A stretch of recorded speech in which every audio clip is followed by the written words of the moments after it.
here's the loose toy that we're going to review for today. This is the Marvel Legends Thor Ragnarok Grandmaster. And as you can see here, as is na rin natin siyang nakuha. So let's take a look of its detail. Yan, medyo natatanggal na yung hair niya. Doon sa kanyang head. As is na kasi talaga yung condition nung nakuha natin to. But maganda naman yung paint niya sa mata niya. Ayan. Okay, good. Nice. Ayan yung coat niya. And may mga paint pa siya sa fingers niya. Good, good. Okay, yan. Although yung kanyang coat is medyo hard plastic na.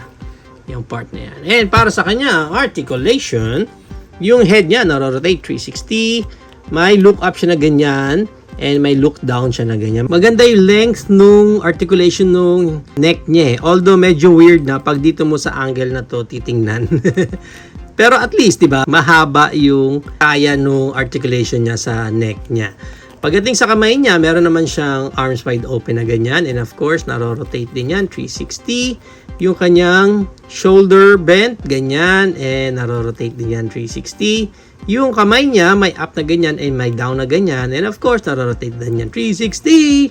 Pagdating sa coat niya, pwedeng matanggal yan ng ganyan. And yung pinaka ab crunch niya dito sa lower part ng chest niya, meron din siya dyan. And pwede rin ma-rotate yung part na yon. Parang naka-cover lang kasi itong color red na to eh, sa pinaka abs niya eh. Pero nandun yung articulation niya. Pagdating sa legs niya, hanggang ganyan yung kanyang random split. Yung high kick niya, ganyan. Yung back kick niya halos wala, pero may rotation siya dyan sa kanyang thigh part. Yung knee bend niya, double jointed, ng ganyan. And sa paa niya, naro-rotate yan, 360. And may up na ganyan, and may down na ganyan.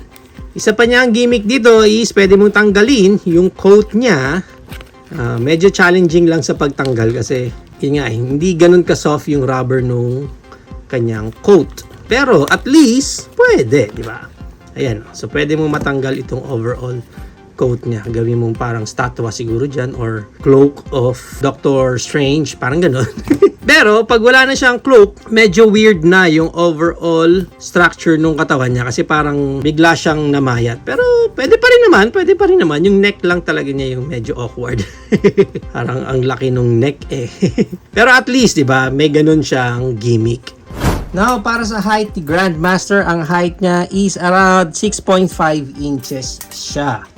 Maganda niya, nag-compare pa natin siya sa iba pa nating figure tulad ng ating Marvel Legend knockoff version na si Hulk, MCF Doomsday, Hammond Collection Dr. Ellie Sattler, Hammond Collection Rexy, and our Yolo Park AMK Pro Series Rise of the Beast Optimus Prime. So, yan ang ating height comparison. If you're planning to avail this Grandmaster na loose na rin ang condition tulad ng sa akin, ang price range niya is around 350 pesos up to 750 pesos. Depende na lang again sa status or kaninong seller kayo makakuha ng specific copy nyo nito.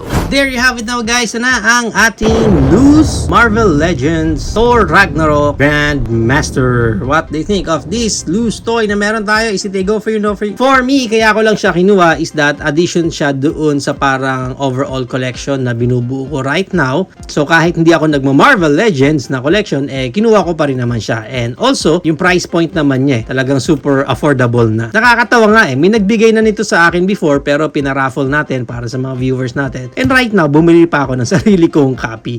But again, overall, masaya ako at purchase na ako ng sarili kong Grandmaster.